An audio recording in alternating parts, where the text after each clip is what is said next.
Zoology के daily class topic जो आपका है वो है रिप्रोडक्टिव हेल्थ और ये है आपका ज़ूलॉजी का लेक्चर नंबर 13। और आज जो टॉपिक हम डिस्कस कर रहे हैं वो है रिप्रोडक्टिव हेल्थ। और रिप्रोडक्टिव हेल्थ के बारे में सबसे पहले हमें ये देखना है कि हेल्थ क्या चीज़ है। वर्ल्ड हेल्थ ऑर्गेनाइजेशन ने 1948 में एक डेफिनेशन दिया हेल्थ का, जो आज तक हम इसी डेफिनेशन के हिसाब से चलते हैं। तो क्या है वो चीज़? वो है health is a state of complete physical, mental and social wellbeing and not merely an absence of disease और इन्फॉर्मिटी। ये हेल्थ की डेफिनेशन है जो WHO ने दिया है।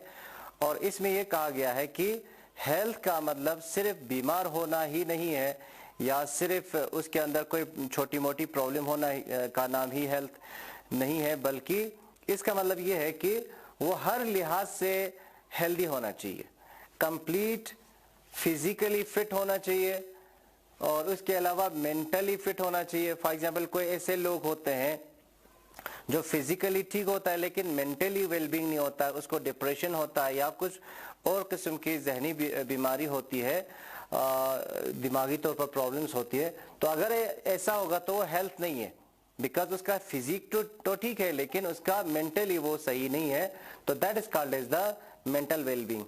और इसके अलावा सोशल वेलबींग होना चाहिए, सोसाइटी में भी वो वेल होना चाहिए, नॉर्मल इंसान की तरह बिहेव करना चाहिए उसको। अगर ऐसा होगा तब जाके हम इसको हेल्थ कहेंगे। यानी कि हेल्थ का मतलब क्या हो गया? सिर्फ बीमार ना होना, सिर्फ डिजीज या इन्फॉर्मिटी का ना होना, उसकी बॉडी में स्ट्रेंथ ना होना, इतना ही हम बीमार नहीं कहेंगे, बल्कि हेल्थ का मतलब ये हो गया कि ये स्टेट ऑफ कंप्लीट फिजिकली भी फिट, मेंटली भी और सोशली भी वो कंप्लीट वेलबींग होना चाहिए, फिट होना चाहिए, तब जाके हम इसको हेल्थ कहते हैं। उसके बाद यहाँ पे जो आपका टॉपिक है वो है रिप्रोडक्टिव हेल्थ। और रिप्रोडक्टिव हेल्थ का मतलब क्या हो गया? ये भी हेल्थ है लेकिन ये वो हेल्थ है which is associated with the reproduction, all the aspects of reproduction. For example ये भी WHO ने दिया है कि रिप्रोडक्टिव हेल्थ जो है उसको डिफाइन किया गया है as a total wellbeing in all aspects of reproduction. जो रिप्रोडक्टिव लाइफ है किसी इंसान का, उसमें जो हेल्थ है that is called as the reproductive health. यानी कि all the aspects of reproduction associated with reproduction. For example physically या इसी तरह से इमोशनली या बिहेवियरली या सोशली, हर लिहाज से वेलबींग होगा regarding reproduction, that is called as reproductive health. तो जब हम आगे पढ़ेंगे तो ये डिफिनेशन और ज्यादा क्लियर हो जाएगा। तो मैंने आपको बता दिया कि WHO के हिसाब से जो रिप्रोडक्टिव हेल्थ है उसका मतलब क्या है? वेलबींग इन ऑल एस्पेक्ट्स, हर किसी लिहाज से। फॉर एग्जांपल उसके रिप्रोडक्शन के फिजिक जो है, फिजिकल जो रिप्रोडक्टिव ऑर्गन्स है, या इसके साथ साथ जो इमोशनल वेलबींग होना चाहिए रिलेटेड टू रिप्रोडक्शन, और इसके अलावा बिहेवियर, उसका जो बिहेवियर है, उसके अलावा सोशल तरीके से भी हर लिहाज से वेलबींग होना चाहिए, तब जाके हम कहेंगे कि वो रिप्रोडक्टिवली साउंड है, रिप्रोडक्टिवली हेल्दी है। और इस टर्म को हम रिप्रोडक्टिव हेल्थ कहते हैं। ओके, तो इसके बाद देखें यहाँ पे जो प्रॉब्लम्स हैं, what are the problems which are associated with the reproductive health. Reproductive health के जो इश्यूज हैं वो क्यों वहां पे जाहिर हो जाते हैं? तो सबसे पहली बात है लेक ऑफ अवेयरनेस, क्योंकि ऐसे प्रॉब्लम्स इस वजह से होती है, रिप्रोडक्टिव हेल्थ जो है वो इसलिए नहीं रहता, इसलिए प्रॉब्लम्स होती है क्योंकि आप देखें कि बहुत सारे जो लोग हैं हमारे सोसाइटी में, जो लोग होते हैं उनमें अवेयरनेस नहीं होती है regarding reproductive systems, the act of sexual act, या बाकी जो डिफरेंट सिस्टम्स के बारे में, रिचुअल्स के बारे में, उनके बारे में जानकारी ना होने की वजह से, जो है अवेयरनेस ना होने की वजह से प्रॉब्लम्स एराइज होती है, रिप्रोडक्टिव हेल्थ के इश्यूज आ जाती है। दूसरी चीज है मिथ्स। बहुत सारे ऐसे मिथ्स हैं, बहुत सारे ऐसे मिसकॉन्सेप्शंस है related to reproduction in different societies, जो कि एक कारण बनती है रिप्रोडक्टिवली हेल्दी न रहने का। उसके अलावा STD से, या कभी ऐसा हो जाता है कि रिप्रोडक्टिव हेल्थ क्यों नहीं रहता है? क्योंकि उसको कोई ना कोई वायरस या बैक्टीरिया या फंगाई अटैक करता है और उसके रिप्रोडक्टिव सिस्टम को या पूरे रिप्रोडक्टिव प्रोसेस पे उसका असर पड़ता है और इसकी वजह से बाकी जो सेकेंडरी प्रॉब्लम्स है वो भी हो जाते हैं रिलेटेड टू रिप्रोडक्शन। तो इसलिए ये भी एक प्रॉब्लम है। उसके अलावा पॉपुलेशन एक्सप्लोजन, पॉपुलेशन बहुत तेज़ी के साथ बढ़ रहा है और उसकी वजह से भी जो डिफरेंट सिस्टम्स या डिफरेंट जो मेथड्स अपनाए जाते हैं for the control of population, तो that is also a factor which arise problem in reproductive health. उसके अलावा यहाँ पे है इलीगल एबॉर्शन, ये भी एक इशू है रिलेटेड टू रिप्रोडक्टिव हेल्थ। जैसे फीमेल फिटिसाइड जो है, जिसके बारे में आप थोड़ा आगे पढ़ेंगे, तो इलीगल एबॉर्शंस होती है जिसकी वजह से जो फीमेल फीटस है उसको किल किया जाता है before birth, which is very much illegal, और इसकी वजह से सेक्स रेशियो पे असर पड़ता है। तो ले दे के अल्टीमेटली ये जो है रिप्रोडक्टिव हेल्थ का एक इशू बन जाता है। उसके अलावा इनफर्टिलिटी है, बहुत सारे कपल्स ऐसे होते हैं जिसमें जो है they can not produce young ones because of many reasons. वो रीजंस क्या है? वो रिप्रोडक्टिव हेल्थ का इशू है।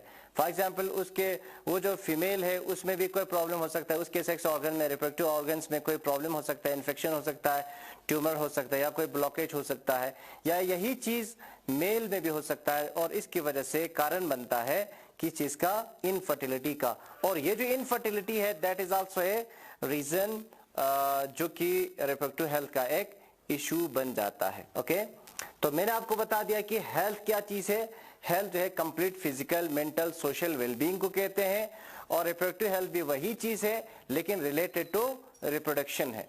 और इसके बाद कुछ इश्यूज हैं जो कि प्रॉब्लम्स है। हमारे सिलेबस में यह है कि रिप्रोडक्टिव हेल्थ क्या चीज है, उसका डेफिनेशन आ गया यहाँ पे। इसके बाद रिप्रोडक्टिव हेल्थ को स्टडी करने से जब हम अपने सिलेबस में इस चीज को पढ़ते हैं तो इसके क्या क्या बेनिफिट्स हैं, क्यों जरूरत है इस चीज को स्टडी करना, इसको हाईलाइट करना, इसको हम जानने की, इसमें अवेयरनेस देने की क्या जरूरत पड़ती है, वो चीज हम यहाँ पे आगे जानेंगे। What are the different needs.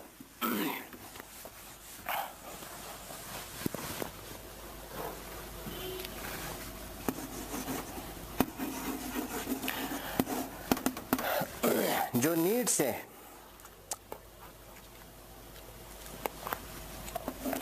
या हम यहां पे इस तरह से लिख सकते हैं, aims of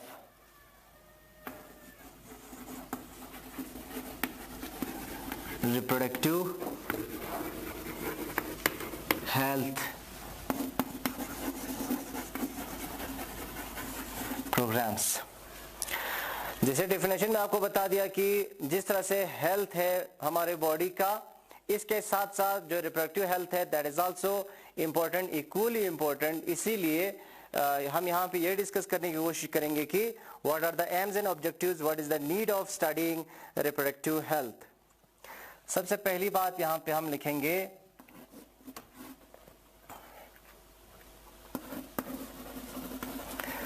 to ensure safe and satisfying। इसका जो मेन रीजन है स्टडी करने का वो ये है कि जो हेल्थ है, खास तौर पर जो रिप्रोडक्टिव हेल्थ है, वो सेफ रहे। Safe in the sense from different kind of sexually transmitted diseases, from different kinds of infections, from different kinds of जो बाकी issues हैं, जो problems है, वो सारी चीज़ें, और satisfying reproductive health। reproductive health में इंसान जो है वो satisfy हो जाए कि उसके reproductive systems के साथ साथ पूरा जो मैकेनिज्म है, पूरा जो प्रोसेस है वो नॉर्मल होता है। उस चीज़ को स्टडी करने के लिए हमें ये जो प्रोग्राम्स है रिलेटेड टू रिप्रोडक्टिव हेल्थ, वो सारी चीज़ें हमें स्टडी करने की, हाईलाइट करने की ज़रूरत है। जो हमारी गवर्नमेंट है उन्होंने बहुत सारे प्रोग्राम्स बार बार चलाया और आज भी चलाते आए हैं जिसमें रिप्रोडक्टिव हेल्थ पे फोकस किया जाता है। जैसे RCH एक प्रोग्राम आया था, रिप्रोडक्टिव एंड चाइल्ड हेल्थ, यानी कि रिप्रोडक्टिव हेल्थ और उसके अलावा चाइल्ड हेल्थ, यानी कि जो मदर है, प्रेग्नेंट लेडीज है, और साथ साथ में जो उनका जो यंग वन है, उसकी जो न्यू बॉर्न है, उसकी हेल्थ के बारे में प्रोग्राम आया था। तो वो क्या है? वो रिप्रोडक्टिव हेल्थ प्रोग्राम है। तो उन चीज़ों को स्टडी करने की क्या ज़रूरत पड़ती है, उसमें से एक चीज़ आपको बता दिया कि safe and satisfying. Reproductive health. तो इससे पहले आपने प्रॉब्लम में बता दिया कि लोगों को अवेयरनेस नहीं है, तो यहाँ पे और एक चीज आप यहाँ पे याद रख सकते हैं कि जो अवेयरनेस है वो बहुत इंपॉर्टेंट है। लोगों को ये जानकारी देने की जरूरत है, जानकारी बहुत इंपॉर्टेंट है कि रिप्रोडक्टिव हेल्थ क्या चीज़ है, रिप्रोडक्टिव सिस्टम्स के बारे में, रिप्रोडक्टिव जो एजुकेशन है रिलेटेड टू रिप्रोडक्शन, उन सारे चीज़ों के बारे में स्टडी करना जो है ये अवेयर करना ज़रूरी है रिगार्डिंग रिप्रोडक्टिव हेल्थ, जिसमें हमारी जो गवर्नमेंट है वो बहुत सारे प्रोग्राम्स चला रहे हैं रिगार्डिंग रिप्रोडक्टिव हेल्थ। जैसे मैंने आपको RCH बता दिया, रिप्रोडक्टिव एंड चाइल्ड हेल्थ, ये हो गया जैसे हमारे जो गवर्नमेंट ऑफ इंडिया है। लेकिन इसके अलावा बहुत सारे ऐसे नॉन गवर्नमेंटल ऑर्गेनाइजेशंस भी है, NGOs भी हैं जो इन इश्यूज पे लोगों को अवेयरनेस देते हैं ताकि लोगों को ये जानकारी हासिल हो कि how to remain healthy regarding reproduction, या रिप्रोडक्टिव हेल्थ को कैसे मेंटेन किया जा सकता है। और जैसे और भी प्रॉब्लम्स थे इनफर्टिलिटी के बारे में, या फैमिली साइज के बारे में, फैमिली प्लानिंग के बारे में, या डिफरेंट जो पेरेंटिंग के बारे में, प्रीनेटल और पोस्टनेटल केयर के बारे में, वो सारी चीज़ों के बारे में अवेयर करना, ये एक बहुत बड़ा एक एम एंड ऑब्जेक्टिव है रिप्रोडक्टिव हेल्थ प्रोग्राम्स का। उसके अलावा है और एक चीज़ जो हम यहाँ पे याद रखेंगे, वो है सेक्स एजुकेशन। ये एक बहुत ही बड़ा डिबेट और डिबेटेबल इशू है sex education, whether it should be included in the curriculum of students और नॉट। तो यहाँ पे आप जान सकते हैं कि 12th क्लास के सिलेबस में जैसे रिप्रोडक्टिव सिस्टम्स के बारे में है और डिफरेंट प्रोसेस के बारे में, रिप्रोडक्शन के पूरे प्रोसेस के बारे में, रिप्रोडक्टिव हेल्थ के बारे में, पूरा पेरेंटिंग के बारे में, चाइल्ड केयर के बारे में, तो ये सारी चीज़ें जो है दे आर मोर और लेस सेक्स एजुकेशन। तो सेक्स एजुकेशन जो है regarding the reproductive system, reproductive organs, the process of reproduction, जैसे कि आपने पढ़ा इससे पहले जो गैमीट फॉर्मेशंस, जो मेंस्ट्रुअल साइकिल है या फर्टिलाइजेशन है, डेवलपमेंट ऑफ एम्ब्रियो है, वो सारी चीज़ों के बारे में पढ़ना जो है वो सेक्स एजुकेशन है। और ये एक एम एंड ऑब्जेक्टिव है, इसकी स्टडी करने की वजह से जितना ज़्यादा जो स्टूडेंट्स है या मास है इससे अवेयर हो जाएगा सेक्स एजुकेशन से, उतना ज़्यादा रिप्रोडक्टिव हेल्दी रह सकता है। ये एक ऑब्जेक्टिव है इस रिप्रोडक्टिव हेल्थ का। उसके अलावा यहाँ पे आप याद रखें, प्रिवेंट फ्रॉम STDs। STDs आप जानते हैं, these are those diseases which we'll study in the later classes, sexually transmitted disease। These are those disease क्योंकि बहुत सारी बीमारियां हैं जो हमें पानी से, हवा से या बाकी बहुत सारे तरीके हैं कॉन्टेक्ट से इस तरह से ट्रांसमिट होती है। लेकिन सेक्सुअली ट्रांसमिटेड डिजीज और those diseases which are transmitted by sexual contact, और इसको हम कहते हैं STDs। लेकिन STDs क्या हैं, कौन कौन से वायरल डिजीज हैं, कौन कौन से बैक्टीरियल डिजीज है, कौन से फंगल डिजीज है या प्रोटोजोन डिजीज है, ये सारे जो सेक्सुअली ट्रांसमिटेड होती है, तो वो ट्रांसमिट होने से कैसे बचाया जा सकता है, क्योंकि ये बहुत सारे ऐसे होते हैं कि इनकी वजह से बाकी जो रिप्रोडक्टिव इश्यूज होती है, रिप्रोडक्टिव हेल्दी नहीं रहता है, ऐसे डिजीजेस होती है, इनफर्टिलिटी तक होती है, या एबॉर्शन होती है, मिसकैरेज होती है, और बाकी इन्फेक्शंस या बाकी प्रॉब्लम्स होती है, या मेंस्ट्रुअल साइकिल में इरेगुलरिटीज आती है। ये सारी चीजें जो है वो किस वजह से होती है, उनका एक कारण जो है वो STDs है। तो STDs से कैसे बचाया जा सकता है उनके बारे में स्टडी करना, that is also included in the reproductive health programmes. Okay, तो इसके बाद जो नेक्स्ट चीज है वो आप याद रखेंगे,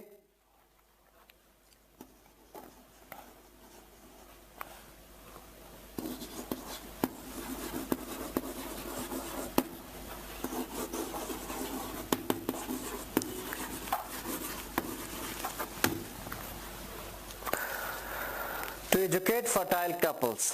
जो फर्टाइल कपल्स हैं, जो कपल्स हैं विच आर मैरिड, तो वो जो कपल्स है उनको इंफॉर्मेशन देना, उनको एजुकेट करना, उनको अवेयरनेस देना बहुत इंपॉर्टेंट है। रिप्रोडक्टिव हेल्थ के मेन इश्यूज में, मेन ऑब्जेक्टिव्स में आ जाता है।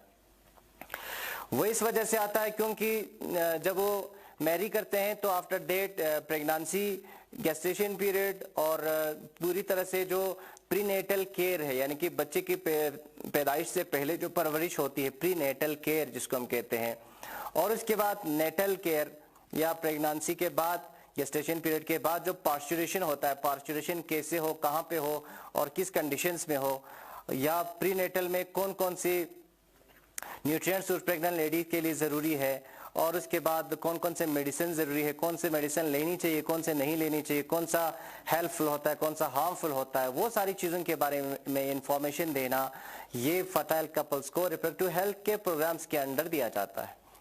और उसके बाद नेटल, या नेटल का मतलब हो गया कि प्रेगनेंसी के बाद जब डिलीवरी का टाइम आ जाता है तो उसको हॉस्पिटलाइज करना, हॉस्पिटल पे क्या क्या फैसिलिटीज़ हैं या उसमें कौन कौन सी चीज़ों का ख्याल रखना पड़ता है, वो सारी चीज़ें।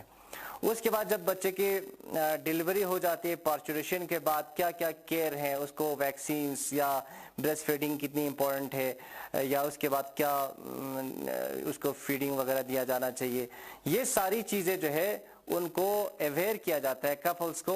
और आफ्टर दैट जो है उसके बाद जो नेक्स्ट जो चाइल्ड आएगा उसमें कितना गैप होना चाहिए, वो सारी चीज़ों के बारे में भी ये जो रिप्रोडक्टिव हेल्थ प्रोग्राम्स हैं उसमें अवेयर किया जाता है। इसीलिए ये भी एक बहुत ही इम्पोर्टेंट पॉइंट है, एक अवेयरनेस देने का, कि जो फर्टाइल कपल्स है उनको एजुकेट करना, ये भी एक बहुत बड़ा एम एंड ऑब्जेक्टिव है, और इसकी वजह से हमें रिप्रोडक्टिव हेल्थ की ज़रूरत पड़ती है।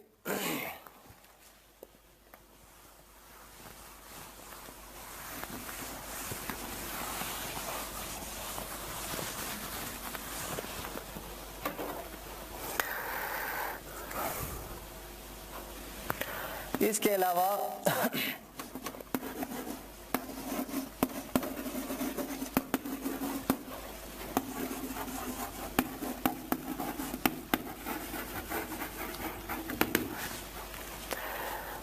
कपल्स को या मास को या सोसाइटी को ये अवेयर करना कि पॉपुलेशन एक्सप्लोजन जो है वो कितना, उसके क्या क्या बुरे असरात हैं, what are the advantages of small family, what are the disadvantages of large family, हर लिहाज से, चाहे वो सोशली हो, इकोनॉमिकली हो, हर लिहाज से क्या क्या उसके फ़ायदे और नुकसानात है, उनके बारे में अवेयरनेस देना। और जो इल इफेक्ट्स है, ओवर पॉपुलेशन होगा तो क्या होगा, जैसे एजुकेशन पे क्या असर होगा, इन्वायरमेंट पे क्या असर होगा, एम्प्लॉयमेंट पे क्या असर होगा, हमारे जो रिसोर्सेस है उन पे क्या इफेक्ट होगा, और उसके साथ साथ हमारे जो बाकी जो फूड के सोर्स है उन पे क्या क्या इफेक्ट होगा, वो सारी चीज़ें उन कपल्स को या पूरी सोसाइटी को बता सकते हैं। और इस तरह से भी रिप्रोडक्टिव हेल्थ का ये एक एम बनता है, एक बहुत ही इम्पोर्टेंट इशू बनता है, ऑब्जेक्टिव बनता है, अवेयरनेस देना। उसके अलावा और एक चीज़ जो है,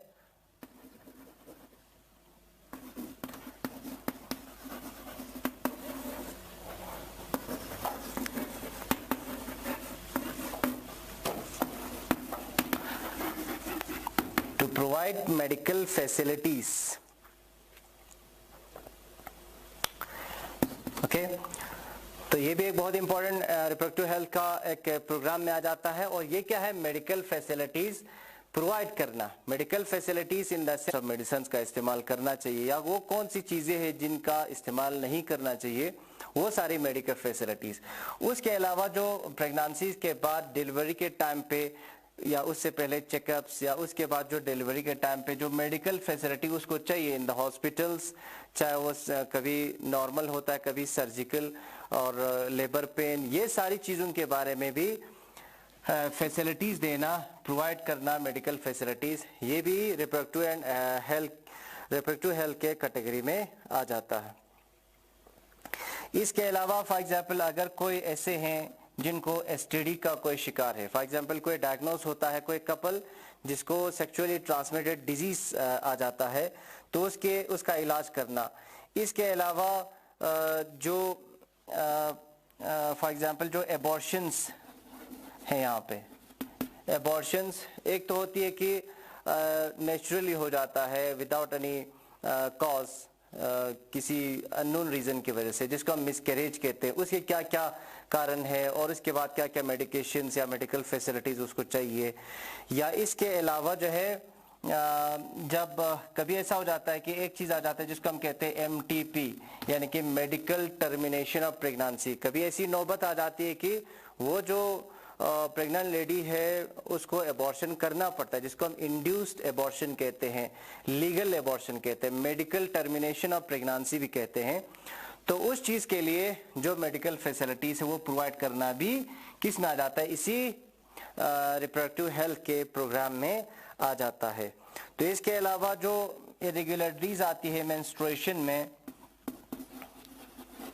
या उसके जो इश्यूज हैं, जो खास तौर पर जो प्यूबर्टी टाइम पे जो जब स्टार्ट हो जाते हैं मेंस्ट्रुएशन और मेंस्ट्रुअल साइकिल, तो उसके बारे में जो अवेयरनेस है यंग गर्ल्स को, तो वो भी रिप्रोडक्टिव हेल्थ प्रोग्राम्स में दिया जाता है। उसके अलावा कभी ऐसा भी ऐसे हो जाते हैं कि जो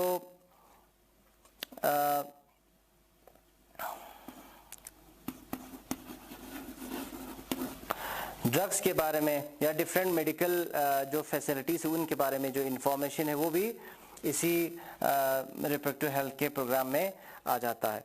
तो इसके अलावा और एक चीज़ जो आप याद रखेंगे वो यहाँ पे ये है कि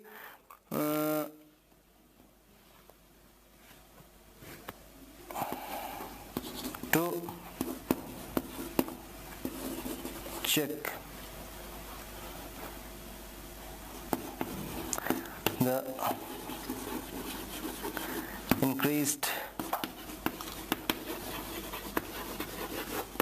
incidence of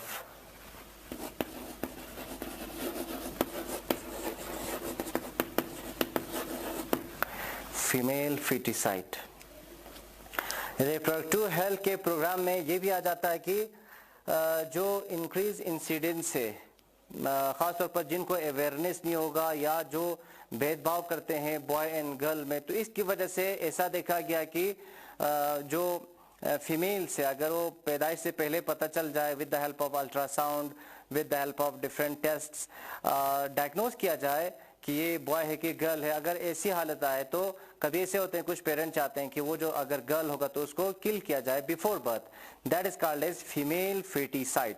और फीमेल फीटिसाइड आज इंडिया के अंदर बिल्कुल बैंड है और इसलिए हमें ये भी चाहिए कि कहीं पे भी इलीगली ऐसा ना हो, या जो कपल्स है उनको भी इंफॉर्मेशन देना चाहिए, उनको भी अवेयर करें कि there is no difference between boy और गर्ल। आज के दौर में बिल्कुल आप उनमें बराबरी लानी चाहिए। तो इसीलिए उसको चेक करना, कंट्रोल करना कि जो इंक्रीज हो रही है इंसिडेंस ऑफ फीमेल फीटिसाइड, ये भी इसी रिप्रोडक्टिव हेल्थ प्रोग्राम में आ जाता है। और इसकी वजह से हम फीमेल फीटिसाइड की जो इंसिडेंस जो इलीगली अगर हो रहे हैं तो उस पे भी काबू पाया जा सके।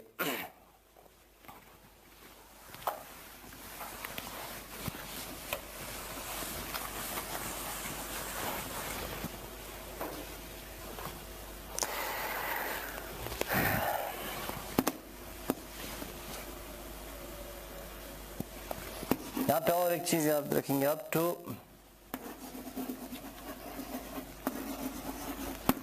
To lower the infant mortality rate।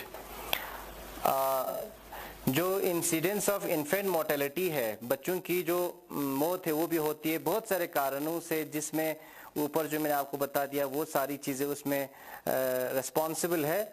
तो वो सारी चीज़ों के बारे में भी जानकारी देना ये भी इसी अंडर आ जाता है। इसके अलावा जो रिप्रोडक्टिव सिस्टम्स है उसके बारे में कोई भी डिसऑर्डर है या डैमेज हुआ है उसके बारे में और उसका इलाज करना, that is also under reproductive and reproductive health के बारे में। उसके अलावा जो मैंने आपको बता दिया इनफर्टिलिटी, अगर इनफर्टाइल होगा तो उसका कोई इलाज है या नहीं है वो भी इसी अंडर आ जाता है, जिसमें आजकल ऐसे हैं कि बहुत सारे टेक्निक्स ऐसे हैं जिसकी वजह से इनफर्टाइल कपल्स जो हैं वो डिसअपॉइंट नहीं होना चाहिए उसके लिए, क्योंकि बहुत सारी चीज़ें जिसको हम ART कहते हैं, ART यानी कि असिस्टेड रिप्रोडक्टिव टेक्नोलॉजीज। आजकल ऐसे टेक्नोलॉजीज है जैसे कि IVF है, in vitro fertilisation, GIFT, ZIFT या और भी ऐसे टेक्निक्स है कि जिनकी वजह से जो इनफर्टाइल कपल्स हैं उनको भी वो भी प्रेगनेंसी की तरफ जा सकते हैं, वो भी चाइल्डलेस नहीं रहेंगे बिकॉज ऑफ दीज टेक्निक्स। अगर वो पॉसिबल होगा, किसी छोटी मोटी डिसऑर्डर का इलाज किया जा सकता है। तो ये सारी चीज़ें इस रिप्रोडक्टिव हेल्थ के कैटेगरी में आ जाता है। इसमें कुछ और इश्यूज हैं जो अलग टॉपिक की शक्ल में आपके सिलेबस में दिया गया है, वो इंशाल्लाह हम नेक्स्ट लेक्चर में आपको बताएंगे। तब तक खुदा हाफिज।